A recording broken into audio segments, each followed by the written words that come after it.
Hello and welcome to another motorcycling video.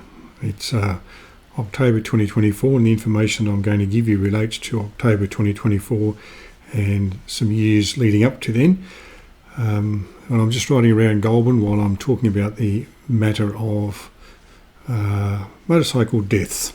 Not a very pleasant topic, I should say at the beginning, and I'm prompted to write this after being in Victoria for a weekend recently and reading an article by a fellow named Ethan Cardinal. Now, I don't feel that I'm stealing Ethan Cardinal's work or anything, because I suspect that what he got was a press release of the new Victoria Police and basically reproduced that.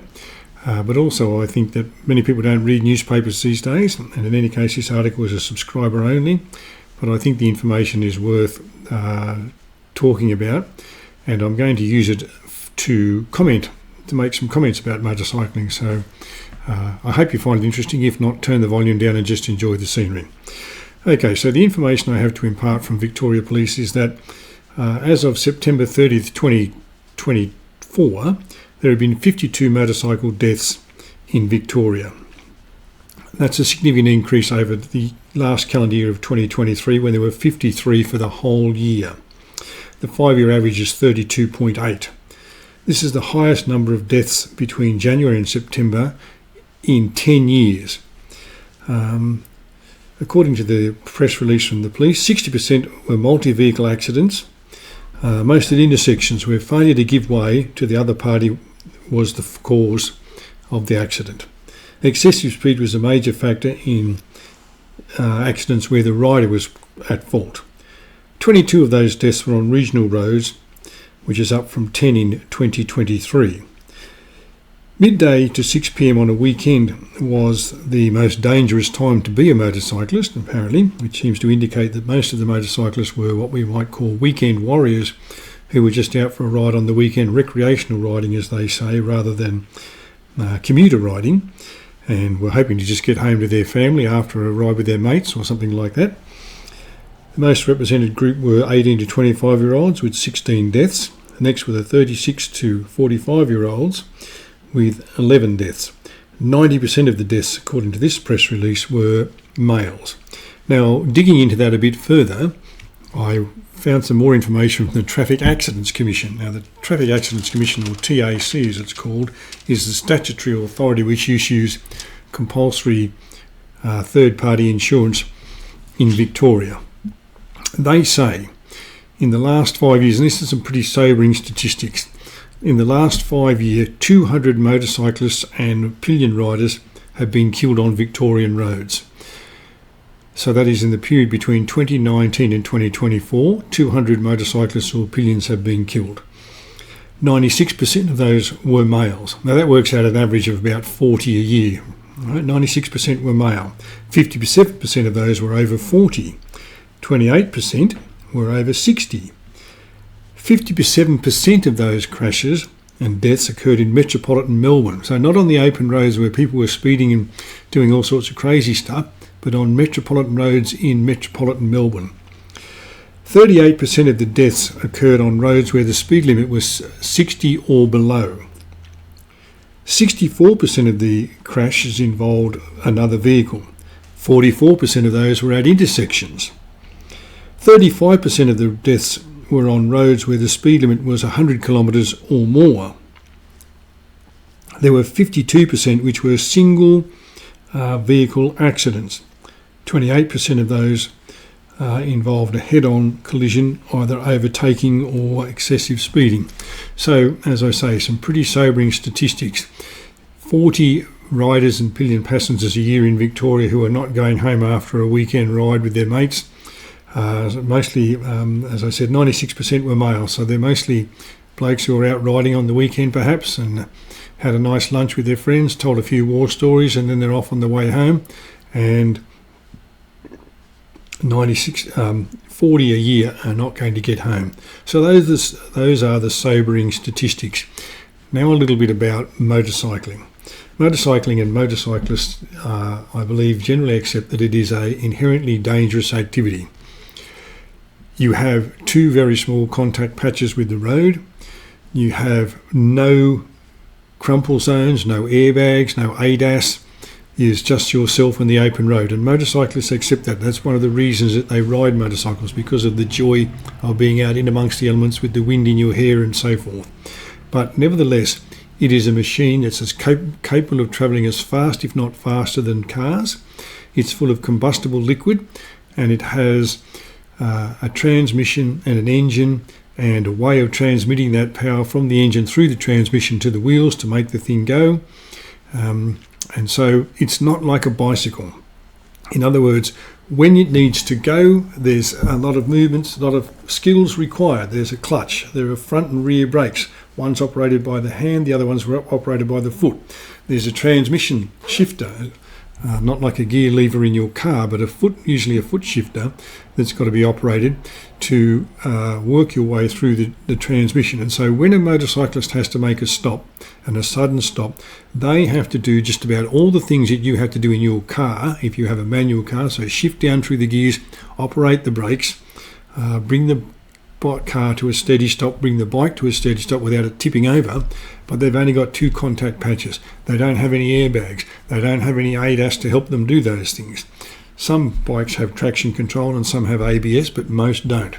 So when you see a motorcyclist on the road, understand that it is a machine just like your car, that the person operating it has to have the same degree of driving skills to be able to operate the throttle, the clutch and the brakes as you do, and that it probably needs the same, or in some cases even more, stopping distance than you do, because it doesn't have 4 contact patches to pull it to a stop. It has only 2, and most of that stopping power is through the front wheels. But the more you apply that, the more the weight is thrown towards the front wheels, making the bike more unstable. Now, at the speed that I'm going in this video, the bike, and especially mine since it's a 3-wheel bike, but even in a 2-wheel bike, at the speed I'm going in this video, which is about 80 kilometres an hour on this road, the bike is very stable. But as it slows down, especially a 2-wheeler, not so much with the 3-wheeler that I ride, but with the 2-wheeler, it becomes more unstable. It's just simple physics, that it's 2 wheels, heavy weight, and it becomes more unstable. And so if it suddenly has to come to a stop because something in front of it, like a car in front, has made a sudden manoeuvre that's caused the motorcyclist to have to jam on the brakes, the bike is going to have a tendency to become unstable.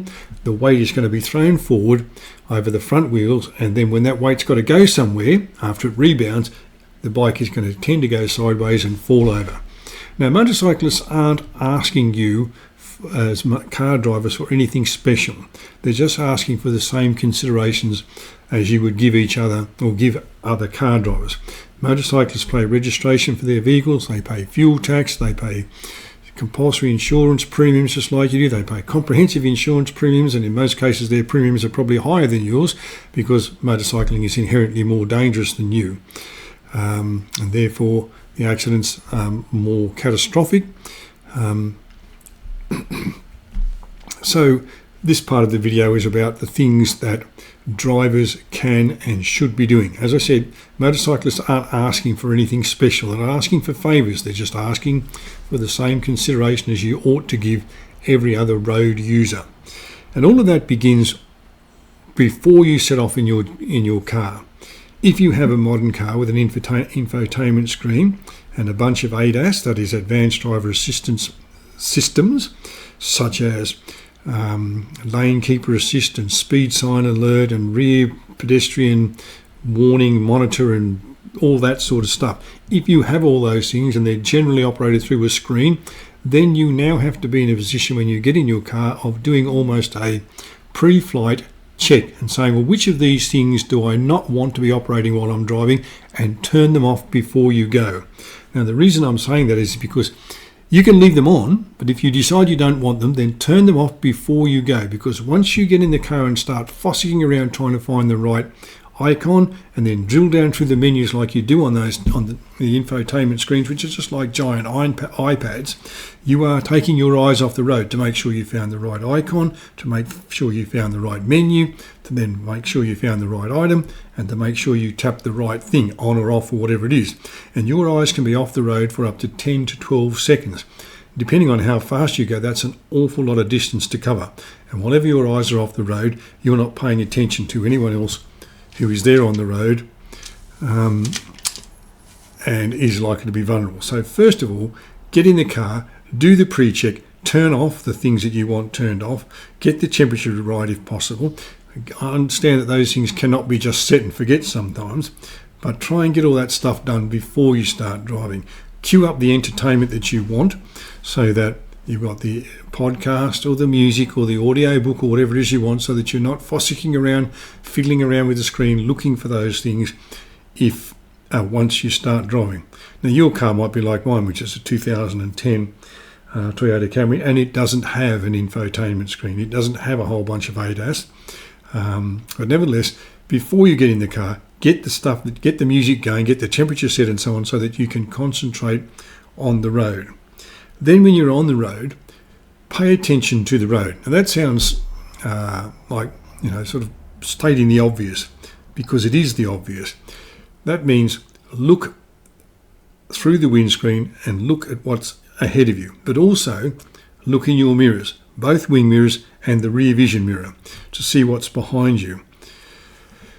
Motorcyclists could suddenly appear in either of your wing mirrors or in your rear vision mirror. 1 minute they're not there, next minute they're there, because they've suddenly they've come onto the motorway that you're on, or they've turned a corner and they're suddenly behind you.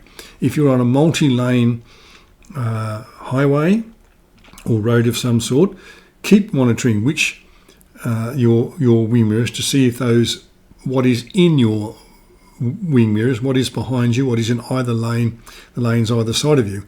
If you are going to make a lane change, signal early so that the rider particularly can make the relevant adjustments. And if they need to speed up to get past you because they want to go straight ahead and they find out that you're wanting to turn left or right or whatever, they can. Or if they feel, well, okay, there's plenty of room, I'll just slow down a little bit, so that the person in the car can make the change that they want to make, and move into the lane, and I don't have to make any sudden movements that are going to cause me or my bike to become unstable.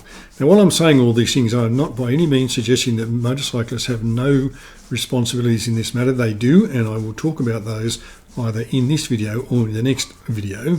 And I've covered them many times before, but I'm specifically trying to address my comments now to drivers, since most of the accidents that involve motorcyclists appear to be a case of the driver of a car not giving way.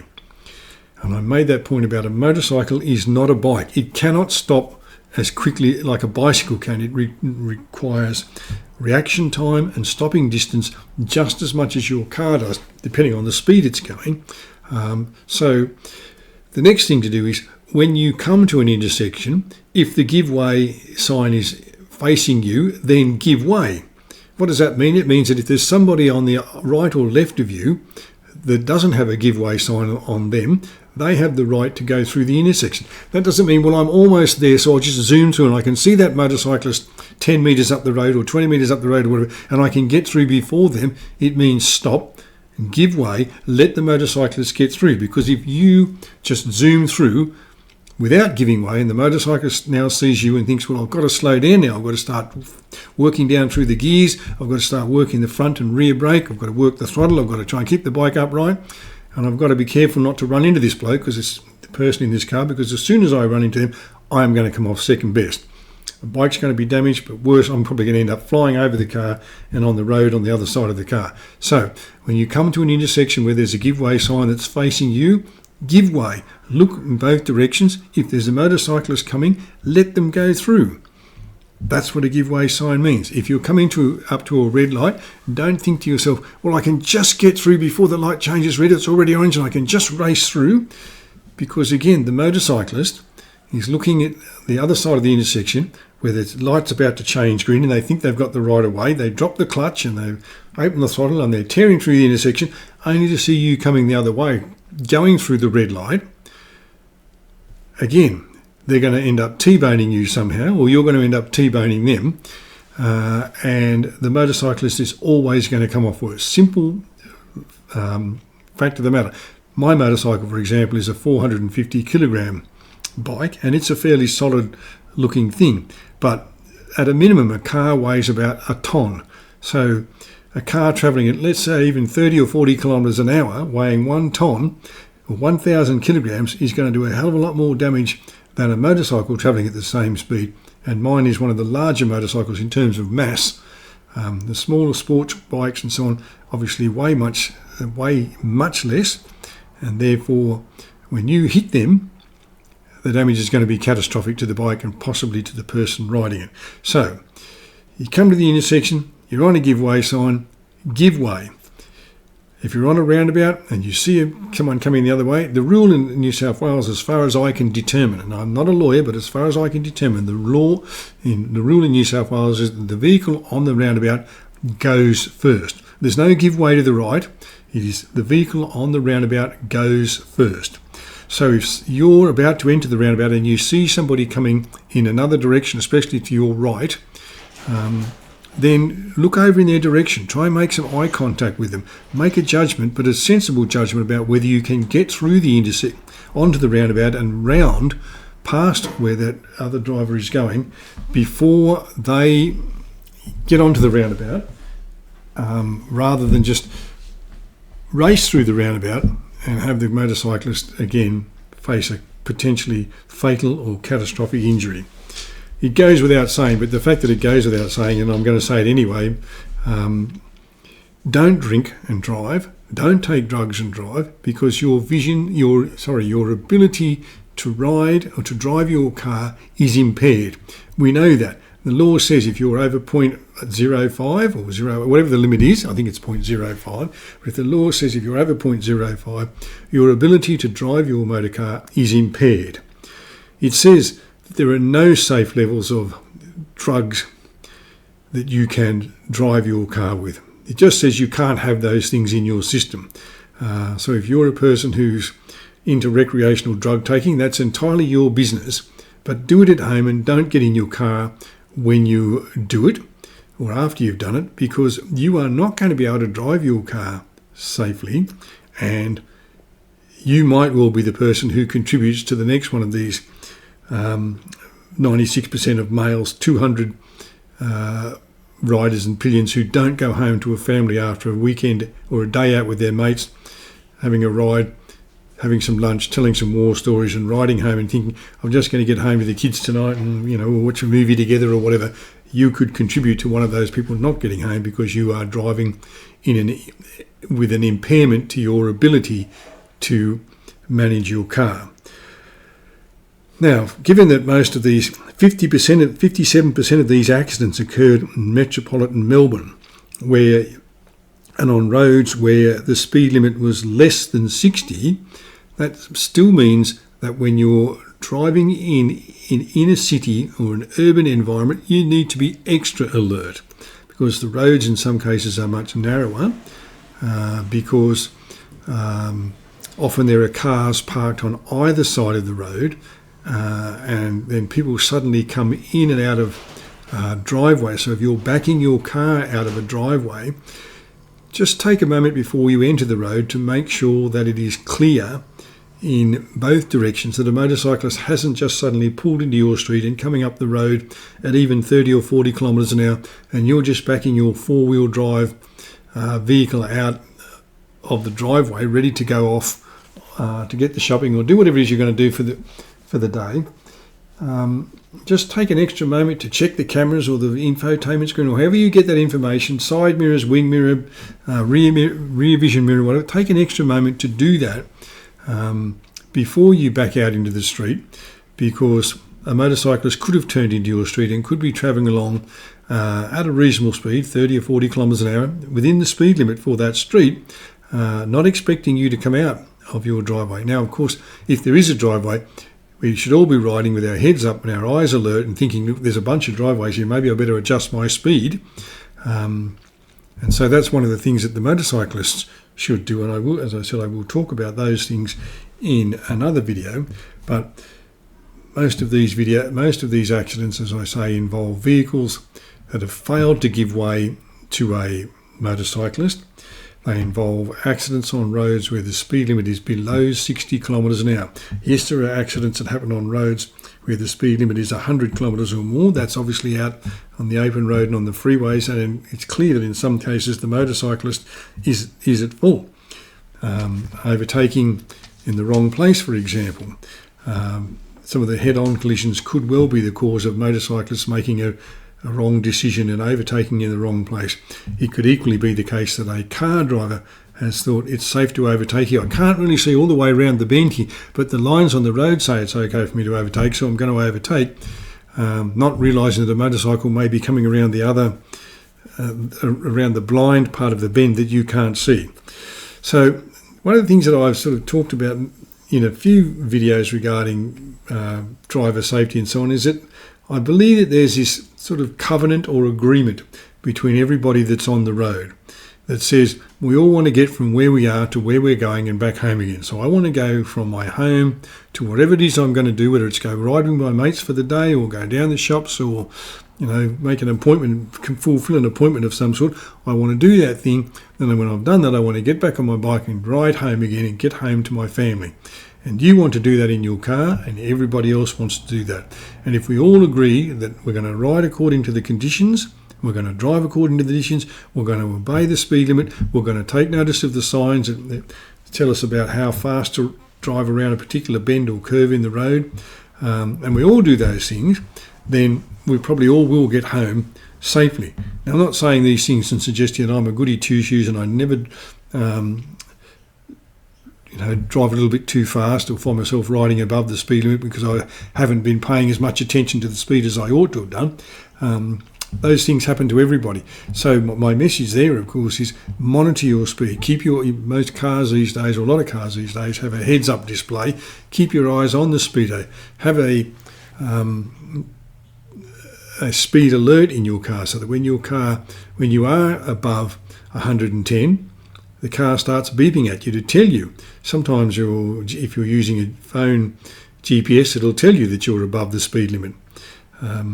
But the responsibility is still ultimately on the driver. You're in charge of the car. Don't rely on the ADAS, don't rely on the GPS or somebody else. You're the driver, you're in charge of the car. So the messages I'm giving here are the same ones that I could have said a month ago, 2 months ago. I might have even said them in the very first video I made about motorcycling, and they'll never change. Pay attention to the road. Be alert. Drive safely. Check your mirrors all the time to see what's behind you. Signal early so that motorcyclists can make adjustments to their plans, and they can, if you're going to make a left-hand turn and they're in the left lane, they can slow down and give you time and space to do that. Now, those are my thoughts on these 200 tragedies over the last 5 years. I'd like to say there won't be any more. The fact is there probably will be, but let's all try and work together to reduce the number of tragedies by doing some of the things that I've said. Thanks for watching. If you have any comments, feel free to offer them. I hope you enjoyed either the commentary or the scenery or both.